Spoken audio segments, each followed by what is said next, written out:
โอเคสวัสดีทุกคนนะครับยินดีต้อนรับเข้าสู่สตรีมของ CallistoSoCool ในวันนี้นะก็โอเคเราก็กลับมากับซีรีส์reading ของเรากันอีกเช่นเคยนะก็คือการอ่านนิยายนั่นแหละเนาะซึ่งในวิคที่แล้วเนี่ยเราได้แฮร์รี่พอตเตอร์ภาคที่2chapter ที่5ไปแล้วนะวันนี้ก็จะต่อ chapter ที่6แล้วกันนะคือผมว่าผมจะคีย์แพทเทิร์นไปให้แบบว่าเป็นตอนละ chapter ดีกว่าผมรู้สึกว่านะเพราะแบบว่าไม่ใช่คารา chapter เพราะรู้สึกว่าถ้าผมอ่านนานเกินมันจะเมื่อยคอไงนะสวัสดีคุณพรีเมียมสวัสดีคุณสวัสดีคุณอู๊ดนะคะดีใจจนคุณอู๊ดตามมาในบ้านแดงด้วยล่าสุดผมเห็นคุณเพิ่งเข้าเซิร์ฟ Discord ผมนี่ใช่ไหมคุณอู๊ดใช่ไหมผมเห็นอยู่นะก็ก็ดีใจนะโอเคก็เดี๋ยวผมจะทวนแพทเทิร์นรายการนี้ให้ฟังละกันนะก็คือว่าผมจะอ่าน1 chapter ของ Harry Potter หรือนิยายที่ผมเอามาอ่านนี่แหละนะก็1 chapter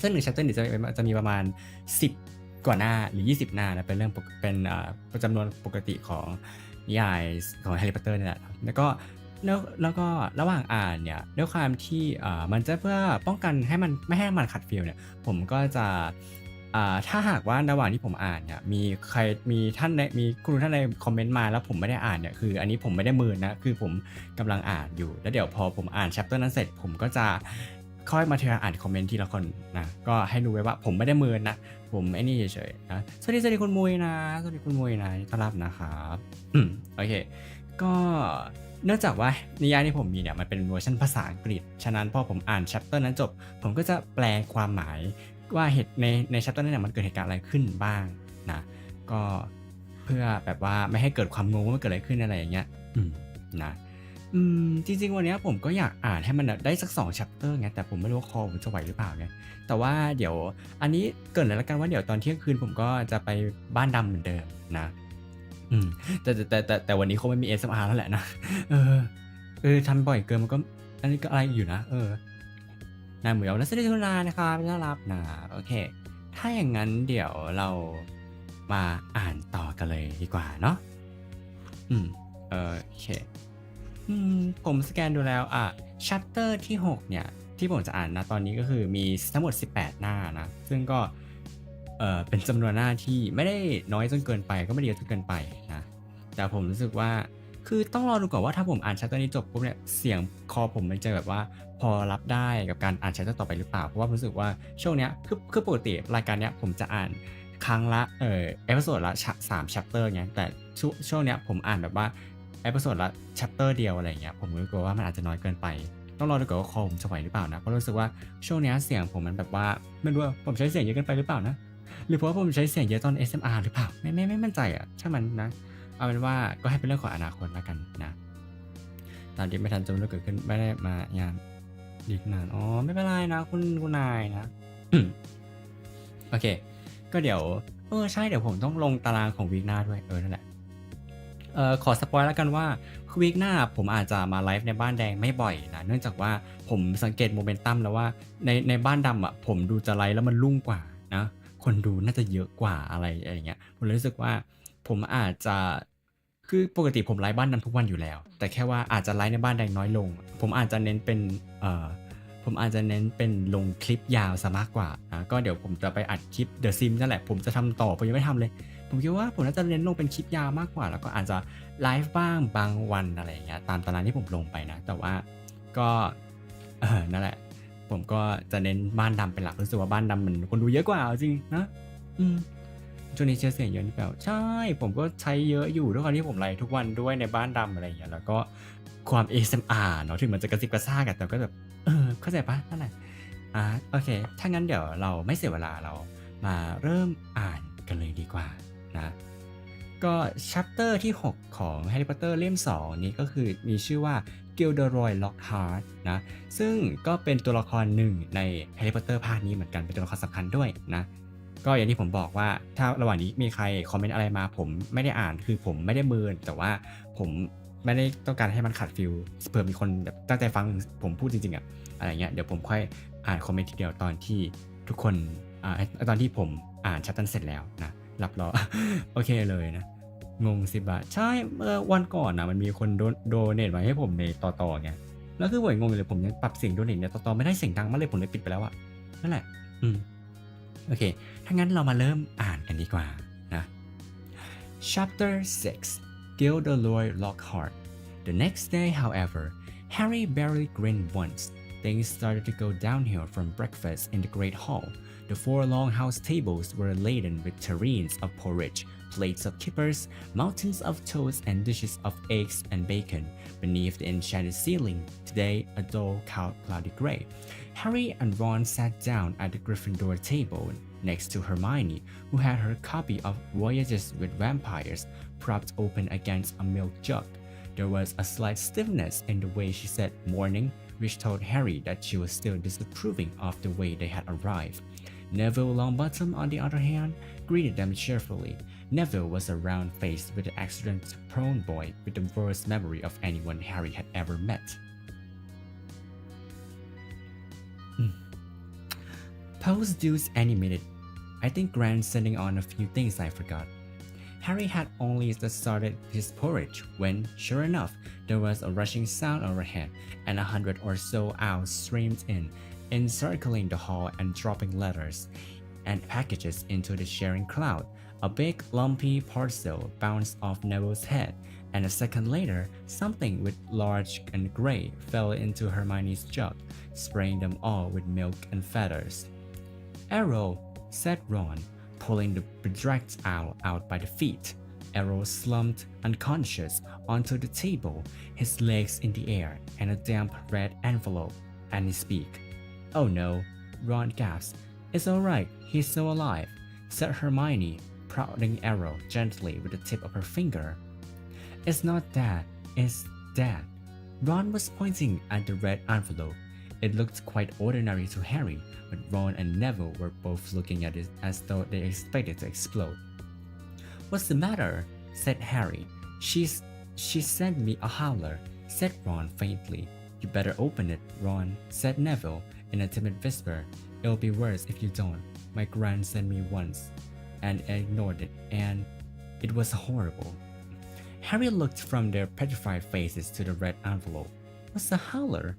She said, but Ron's whole attention was fixed on the letter, which had begun to smoke at the corners. Open it, Neville urged. It will all be over in a few minutes. Ron stretched out a shaking hand, eased the envelope from Arrow's beak, and slid it open. Neville stuffed his finger in his ears. A split second later, Harry knew why.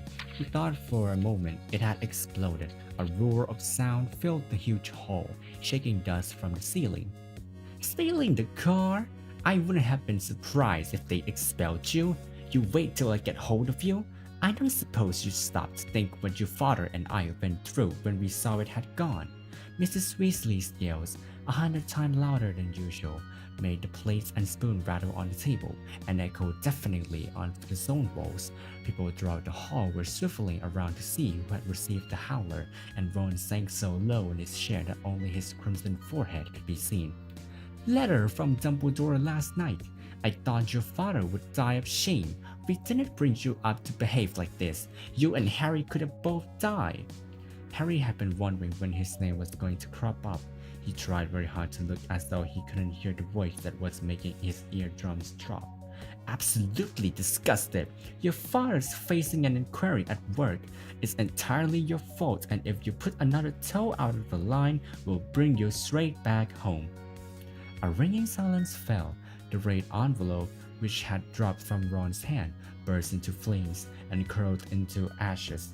Harry and Ron sat stunned, as though a tidal wave had just passed over them. A few people laughed, and gradually a babble of talk broke out again. Hermione closed Voyages with Vampires and looked down at the top of Ron's head. Well, I don't know what you expected, Ron, but you don't tell me I deserve it, snapped Ron. Harry pushed his porridge away. His insides were burning with guilt. Mr. Weasley was facing an inquiry at work. After all, Mr. and Mrs. Weasley had done for him over the summer. But he had no time to dwell on this. Professor McGonagall was moving along to the Gryffindor table, handing out timetables. Harry took his and saw that they had double herbology with the Hufflepuff at first.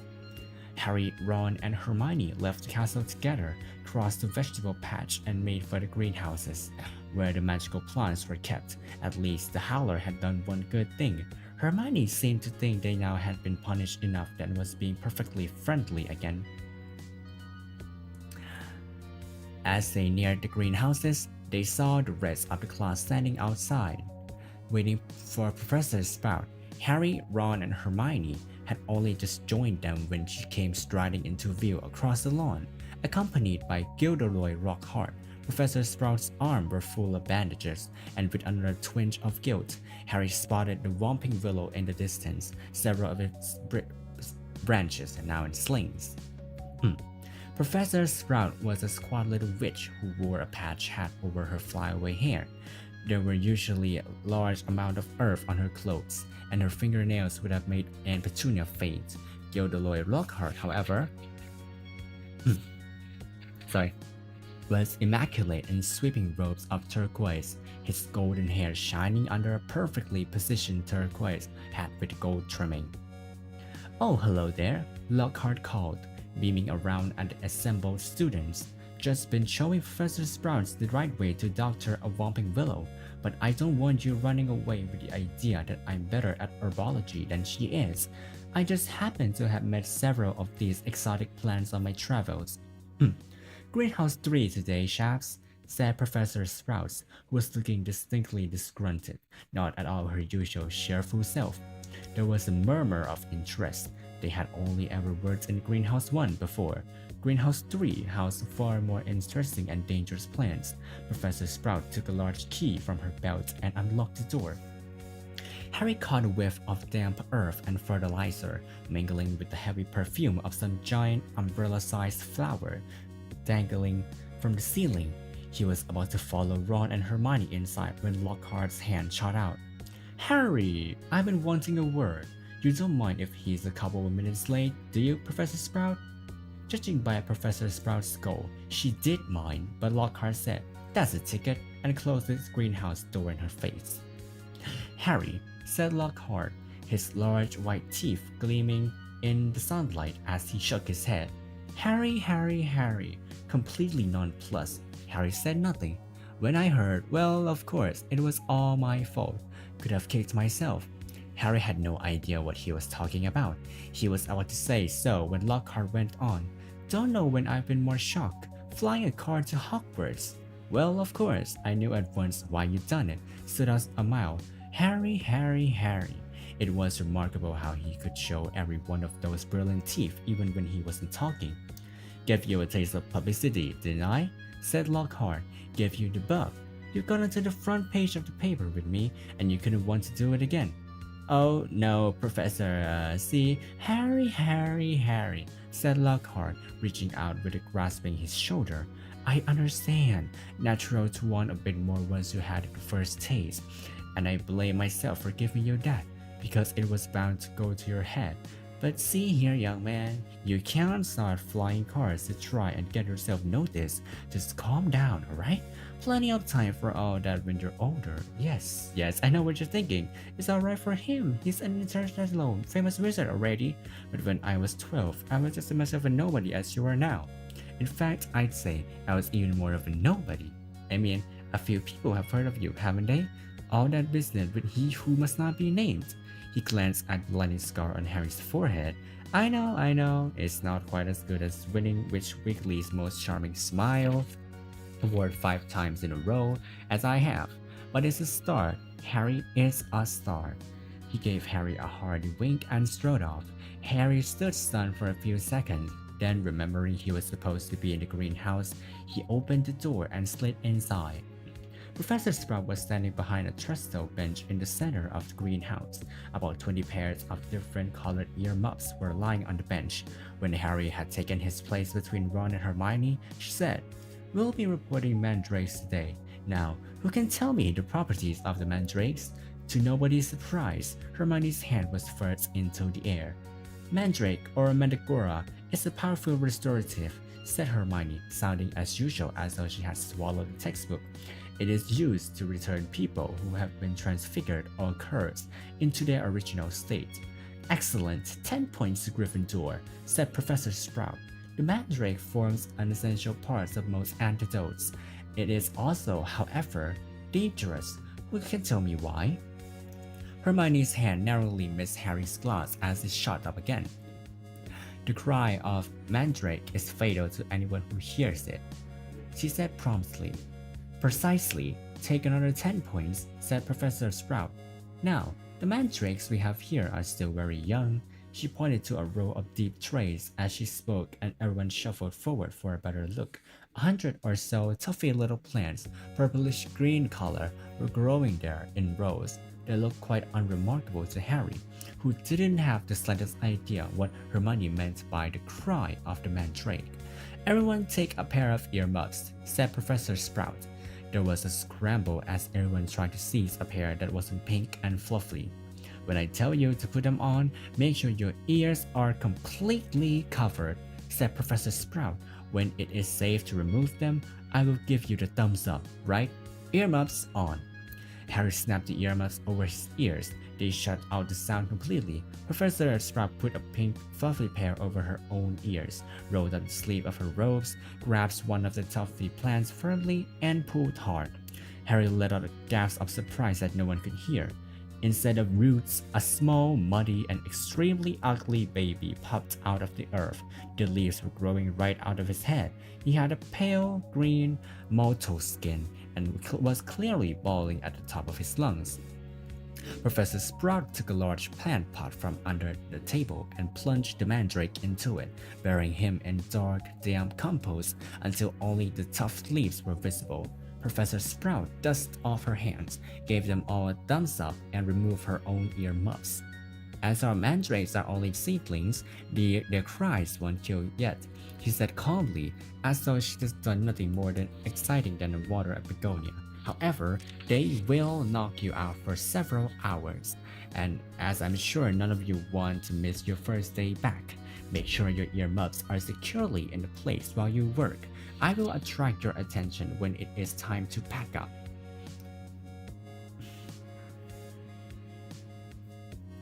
Four to a tray. There is a large supplier's plot there.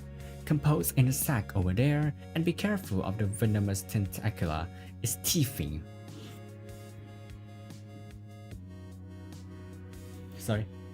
She gave a sharp slap to a spiky dark red plant as she spoke, making it draw in the long feelers that had been inching sneakily over her shoulder. Harry, Ron, and Hermione were joined at the tray by a curly-haired Hufflepuff boy Harry knew by sight but had never spoken to. Justin Finch-Fletchley, she said brightly, shaking Harry by the hand. Know who you are, of course, the famous Harry Potter. And you're Hermione Granger, always top in everything. And Ron Weasley, wasn't that your flying car? Ron didn't smile. The howler was obviously still on his mind. That Lockhart something, isn't he? Said Justin happily, as they began filling their plant's plot with Dragon Dung compost. Awfully brave chap. Have you read his books? I'd have died of fear if I had been cornered in a telephone box by a werewolf, but he stayed cool and sad. Just fantastic. My name was down for Eton, you know? I can't tell you how glad I am I came from here instead. Of course, Mother was slightly disappointed, but since I made her read Lockhart's book, I think she has begun to see how useful it will be to have a fully trained wizard in the family. After that, they didn't have much chance to talk. Their earmuffs were back on and they needed to concentrate on the mandrakes. Professor Sprout had made it to look extremely easy, but it wasn't. The mandrakes didn't like coming out of the earth, but didn't seem to want to go back into it either. They squirmed, kicked, failed their sharp little fists, and gnashed their teeth. Harry spent 10 whole minutes trying to squash a particularly fat one into a pot. By the end of the class, Harry, like everyone else, was sweaty, aching, and covered in earth. They trapseed back into the castle for a quick wash, and then the Gryffindor hurried off to Transfiguration. Professor McGonagall's class were always hard work, but today was especially difficult. Everything Harry had learned last year seemed to have leaked out of his head during the summer. He was supposed to be turning a beetle into a button, but all he managed to do was give his beetle a lot of exercise, as it scuttled over the desktop awaiting his wand. Ron was having far worse problems. He had patched up his wand with some borrowed spell tape, but it seemed to be damaged beyond repair. It kept crackling and sparkling at odd moments, and every time Ron tried to transfigure his speedo, it engulfed him in thick gray smoke, which smelled of rotten eggs. Unable to see what he was doing, Ron accidentally squashed his speedo with his elbow and had to ask Professor McGonagall for a new one. She wasn't pleased.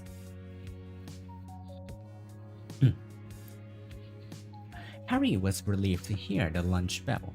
His brain felt like a run sponge. Everyone filed out of the classroom except him and Ron, who was wagging his wand furiously on the desk. Stupid, useless thing. Ride home for another one? Harry suggested as the wand let off a volley of bangs like a firecracker. Oh yeah, and get another howler back, said Ron, stuffing the now hissing wand into his bag. It's your own fault your wand got snapped. They went down to lunch, where Ron's mood was not improved by Hermione's showing them the handful of perfect coat buttons she has produced in Transfiguration. What have we got this afternoon? Said Harry, hastily changing the subject. Defense against the dog guards, said Hermione at once. Why? Demanded Ron, seizing her timetable. Have you outlined all Lockhart's lesson in Little Hearts? Hermione snatched the timetable back, flushing furiously.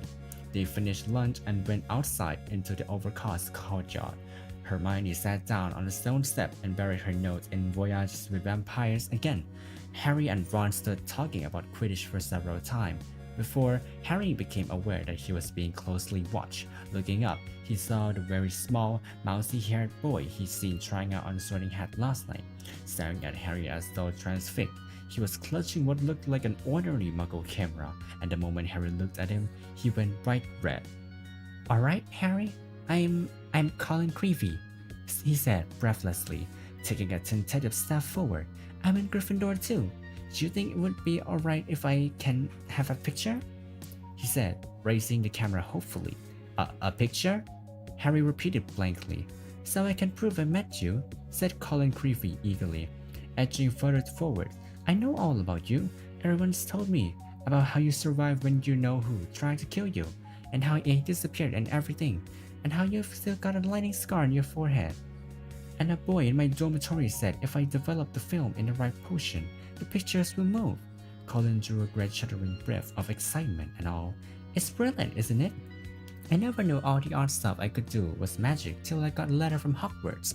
My dad's the milkman. He couldn't believe it either, so I'm taking loads of pictures to send home to him.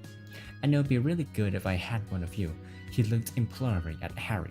"Maybe your friend could take it, and I could stand next to you? And then could you sign it?" "Signed photos? You're giving out signed photos, Potter." Loud and scathing, Draco Malfoy's voice echoed around the courtyard. He had stopped right behind Colin, flanked as he was always at Hogwarts by his large thuggish cronies, Crabbe and Goyle. "Everyone queue up!" Malfoy roared to the crowd.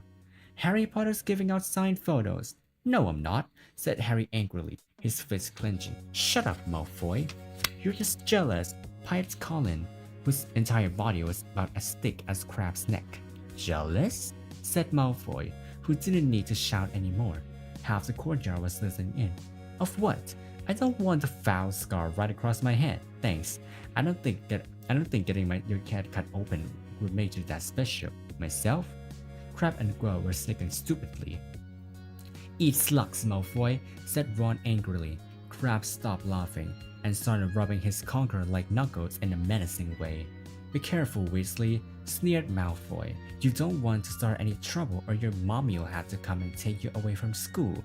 He put on a shrill, piercing voice. "If you put another doe out of line," a nut of Slytherin fifth years nearby laughed loudly at this. "Weasley would like a signed photo, Potter," smiled Malfoy. "It'd be worth more than his family's whole house." Ron whipped out his spell-taped wand, but Hermione shut Voyages with Vampire with a snap and whispered, "Look out!"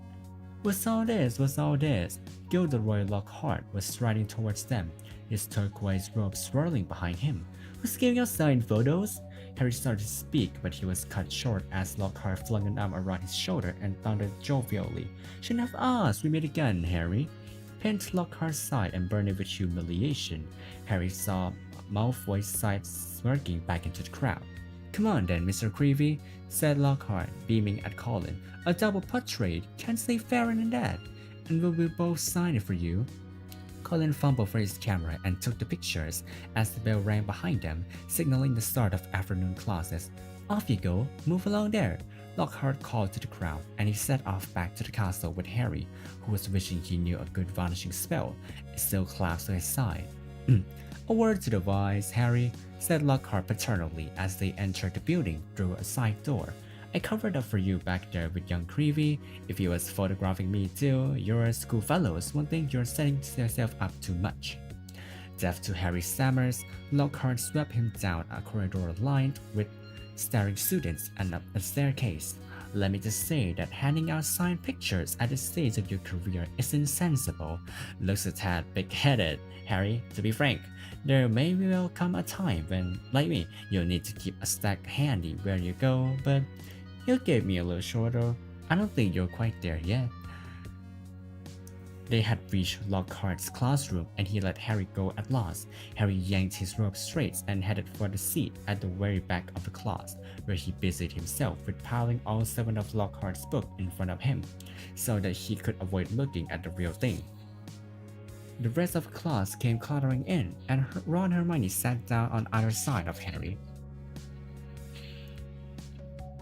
You could have thrown an egg on your face, said Ron. You better hope Creevy doesn't meet Ginny. They'll be starting a Harry Potter fan club. Shut up, snapped Harry. The last thing he needed was for Lockhart to hear the phrase, Harry Potter fan club. When the whole class was seated, Lockhart cleared his throat loudly and silence fell. He reached forward, picked up Neville Longbottom's copy of Travels with Trolls, and held it up to show his own, winking portrait to the front. Me, he said, pointing at it and winking as well. Gilderoy Lockhart, Order of Merlin 3rd Class, honorary member of the Dark Force Defense League and 5 times winner of Witch Weekly's Most Charming Smile Award. But I don't talk about that. I didn't get rid of the abandoned Banshee by smiling at her. He waited for them to laugh. A few people smiled weakly. I see you all bought a complete set of my books. Well done. I thought we'd start today with a little quiz. Nothing to worry about. Just to check how well you've read them, how much you've taken in. When he handed out the test papers, he returned to the front of the class and said, You have 30 minutes, start now. Harry looked down at his paper and read. 1. What is Gilderoy Lockhart's favorite color? 2. What is Gilderoy Lockhart's secret ambition? 3. What, in your opinion, is Gilderoy Lockhart's greatest achievement to date? On and on it went, over 3 sides of paper, right down to 54. When is Gilderoy Lockhart's birthday, and what would his ideal gift be? Half an hour later, Lockhart collected the papers and rifled through them in front of class. Hardly any of you remember that my favorite color is lilac. I say so in Year with a Yeti, and a few of you need to read Wandering with Werewolves more carefully. I clearly state in chapter 12 that my ideal birthday gift would be harmony between all magic and non-magic peoples, though I wouldn't say no to a large bottle of Ogden's 05 whiskey. He gave him another roughish wink. Ron was now staring at Lockhart with an expression of disbelief on his face. Seamus Finnegan and Dean Thomas, who were sitting in front, were shaking with silent laughter. Hermione, on the other hand, was listening to Lockhart with rapt attention, and gave a start when he mentioned her name. But Miss Granger, Hermione Granger knew my secret ambition. It's rid of the word of evil and market my own range of hair care potions. Good girl. In fact, he flipped her paper over. Full marks. Where's Miss Hermione Granger? Hermione raised a trembling hand. Excellent, beamed Lockhart. Quite excellent. Take 10 points for Gryffindor. And so, to business, he went down to his desk and lifted a large covered cage to it. Now be warned, it is my job to arm you against the foulest creature known to wizard kind. You may find yourself facing your worst fears in this room. Know only that no harm can befall you whilst I'm here. All I ask is that you remain calm. In despite of himself, Harry leaned about his piles of books forward but a look at the cage. Lockhart placed a hand on the cover. and Seamus had stopped laughing. Now, Neville was cowering in his front row seat. I must ask you not to scream, said Lockhart in a low voice. It might provoke them. As the whole class held its breath, Lockhart whipped off the cover. Yes, he said dramatically, freshly caught Cornish pixies. Seamus Finnegan couldn't control himself. He let out a snort of laughter, which even Lockhart couldn't mistake for a scream of terror. Yes? He smiled, Seamus. Well, they're not very dangerous, are they? Seamus showed. Don't be so sure, said Lockhart, waggling a finger annoyingly at Seamus. Devilish trickly little blighters they can be. The pixies were electric blue and about 8 inches high, with pointed faces and voices so shrill it was like listening to a lot of budgies arguing. The moment the cover had been removed, they had started jabbering and rugging around, rattling the bars and pulling bizarre faces at the people nearest to them. Right then, Lockhart said loudly, "Let's see what you make of them," and he opened the cage. It was pandemonium. The pixies shot in every direction like rockets. 2 of them seized Neville by the ears and lifted him into the air. Several shot straight through the window, showering back the road with broken glass. The rest proceeded to wreck the classroom more effectively than a rampaging rhino. They grabbed ink bottles and sprayed class with them, shredded books and paper, tore pictures from the walls, appended the waste bin, grabbed bags and books, and threw them out of smashed windows. Within minutes, half of the class was sheltering under the desk, and Neville was swinging from the candelabra in the ceiling. Come on now, round them up, they're only pixies, Lockhart shouted. He rolled up his sleeves, brandishing his wands and bellowed. Pesky pisky pestanomi. It absolutely had no effect at all. One of the pixies seized Lockhart's wand and threw it out the window too. Lockhart gulped and dived under his own desk, narrowly avoiding being squashed by Neville, who fell a second later as the candelabra gave way. The bell rang and there was a mad rush towards the exit. In the relative calm that followed, Lockhart straightened up, caught a sight of Harry, Ron, and Hermione, who were almost at the door, and said, "Well, I asked you 3 to just nip the rest of them back into the cage." He swept past them, shut the door quickly behind them. Can you believe him? Roared Ron, as one of the remaining pixies bit him painfully on the ear. He just wants to give us some hands-on experience, said Hermione, demolishing 2 pixies at once with a clever freezing charm and stuffing them back into their cage. Hands-on? Said Harry, who was trying to grab a pixie dancing out of reach with his tongue out. Hermione, she didn't have a clue what he was doing. Rubbish, said Hermione. You've read his books. Look at all the amazing things he's done. He says he's done. Ron muttered.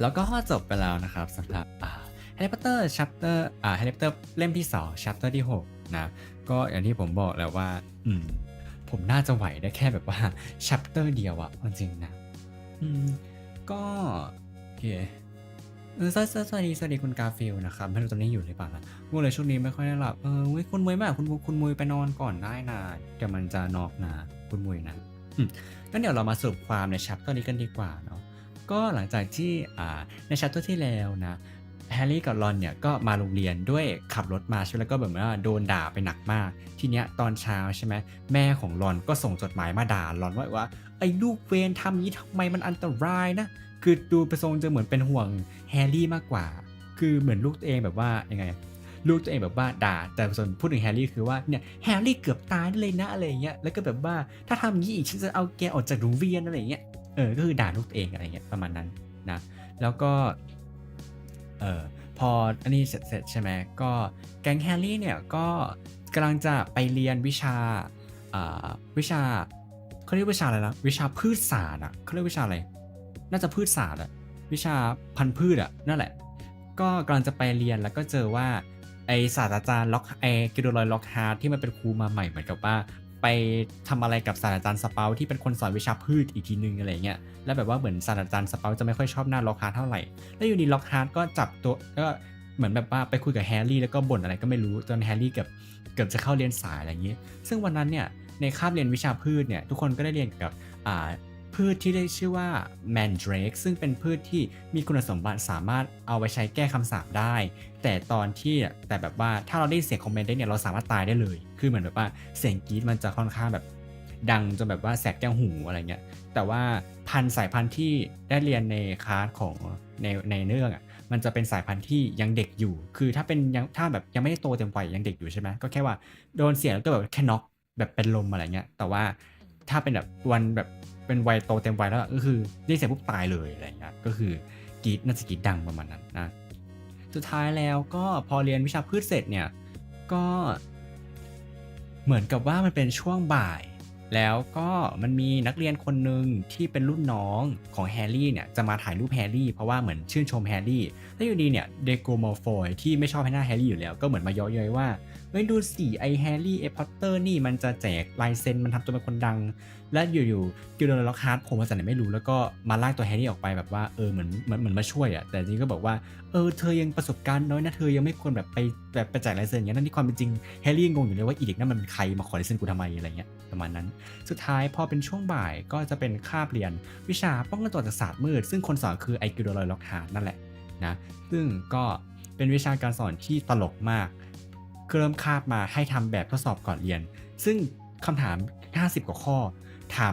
ไม่ได้ถามกับบทเรียนถามเกี่ยวกับสิ่งที่ไอ้กิโดนล็อกฮาร์มันทำอะไรมาบ้างอะไรเงี้ยแฮร์รี่ก็ทำไปก็งงไปว่าอันนี้มันเกี่ยวอะไรกับบทเรียนวะเสร็จแล้วพอทำเสร็จเนี่ยกิลโดรอยเนี่ยก็บ่นว่านักเรียนไม่ได้อ่านหนังสือของครูใช่ไหมแล้วก็เห็นว่าเฮ้ยมีนักเรียนคนนึงเนี่ยเหมือนจะแบบว่าตอบถูกข้อเลยนะก็คือเฮอร์ไมโอนี่ก็แบบว่าอุ๊ยดีใจอะไรอย่างงี้เพราะเหมือนเฮอร์ไมโอนี่จะเป็นแฟนคลับของกิลโดรอยนะแล้วพอทำอันนี้เสร็จปุ๊บก็จะเข้าบทเรียนใช่ไหมก็ล็อกฮาร์ดเนี่ยก็เอาสิ่งมีชีวิตที่เรียกว่าพิกซี่มาปล่อยในห้องให้นักเรียนจัดการกันเองแล้วก็แบบนักเรียนทุกคนก็แบบแพนิคกันเพราะว่าพิกซี่มันเป็นสิ่งมีชีวิตที่มันเหมือนแบบตัวจิ๋วแล้วค่อนข้างเร็วแล้วมันแบบทำลายข้าวของในห้องเรียนจนแบบว่าหน้าต่างแตกหน้าต่างอะไรหน้าต่างแตกอะไรกระจายไปหมดอย่างนี้ใช่ไหมแล้วตอนแรกอะแล้วกิโดนล็อกฮาร์ดอะกำลังจะเสกคาถาสงบและไม่เสกคาถาสงบให้แบบว่าพิกซี่สงบแล้วแต่แบบว่าเสกปุ๊บไม่เกิดอะไรขึ้นเลยเหมือนคาถาปลอมสุดท้ายไม้คาถา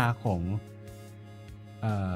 ไม่ใช่เดี๋ยวไม้กายสิทธิ์ของล็อกฮาร์ดก็โดนพิกซี่จับเหวี่ยงนอกหน้าต่างไปล็อกฮาร์ดก็เลยวิ่งหนีไปเลยก็คือหนีแล้วก็ทิ้งภาระให้นักเรียนสุดท้ายทุกคนก็เลยหนีออกจากห้องเรียนไปถึงอย่างนั้นเฮอร์ไมนี่ก็ยังชมอยู่ว่าล็อกฮาร์ดเนี่ยเป็นครูที่ดีอย่างที่แม่งสร้างความลำบากให้นักเรียนและไม่สอนอะไรอาหารเลยไม่เป็นเลยก็นั่นแหละประมาณนั้นสำหรับ chapter 6 นะเดี๋ยวผมก็คงจะลงรายแล้วแหละนะเพราะว่าผมน่าจะได้แค่นี้จริงๆแหละผมต้องไปพักคอพักนู่นพักนี่ด้วยอะไรอย่างเงี้ยนะก็เดี๋ยวผมจะทำเดี๋ยวจะลงตารางของสัปดาห์หน้าเลยแล้วกันนะแต่สัปดาห์หน้าผมน่าจะไลฟ์แค่ไม่2ก็3ครั้งนะก็ต้องรอดูก่อนว่าผมจะทำอะไรนะแล้วก็วีคหน้าถ้าทันผมก็จะลงคลิป The Sim ตอนต่อไปนะแล้วเดี๋ยววันนี้ตอนเที่ยงคืนไว้เจอกันในบ้านดำนะเดี๋ยวผมไปอยู่แล้วแหละนะแต่วันนี้เราคงไม่ SMR แล้วเนาะมันทำบ่อยเกินมันไม่ดีนะเดี๋ยวต่อแบนอะไรเงี้ยนะก็ขอบคุณทุกคนที่แวะมาในตอนนี้นะขอบคุณทุกคนที่จากบ้านดำที่แวะมาหาผมด้วยนะขอบคุณทุกคนนะก็ไว้เจอกันนะใครจะไปหาผมในบ้านดำก็รอเที่ยงคืนนะโอเคไว้พบกันใหม่ในวันที่เราโคจรมาเจอกันอีกนะผมลาละบาย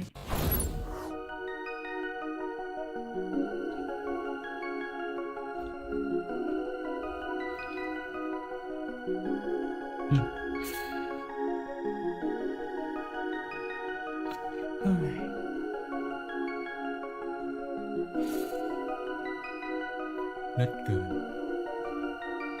โอเคนะโอเคครับคุณอูนะเดี๋ยวผมว่าผมลงไลน์ไปผมจะไปทำตารางลงตารางเลยแหละแล้วเดี๋ยวก็ผมจะไปนอนละเดี๋ยวสัก5 ทุ่มค่อยตื่นนะเราจะได้เป็นไลฟ์ในบ้านดำกันนะถ้าผมสังเกตว่าพอผมมีเดบิวต์ปุ๊บเหมือนคนดูผมมันก็ในบ้านแดงก็เยอะขึ้นแหละเอาจริงแต่ถ้าเทียบกับในบ้านดำก็เยอะกว่าอยู่ดีนะ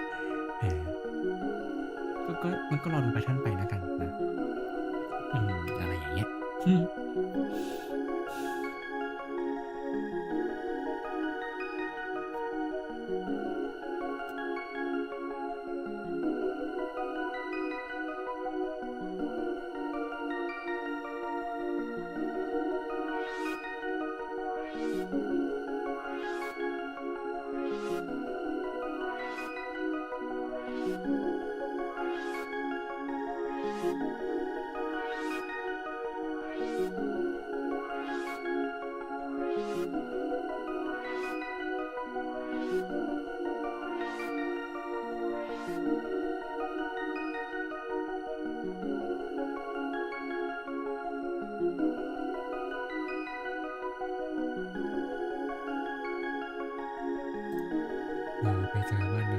เดี๋ยวผมลอง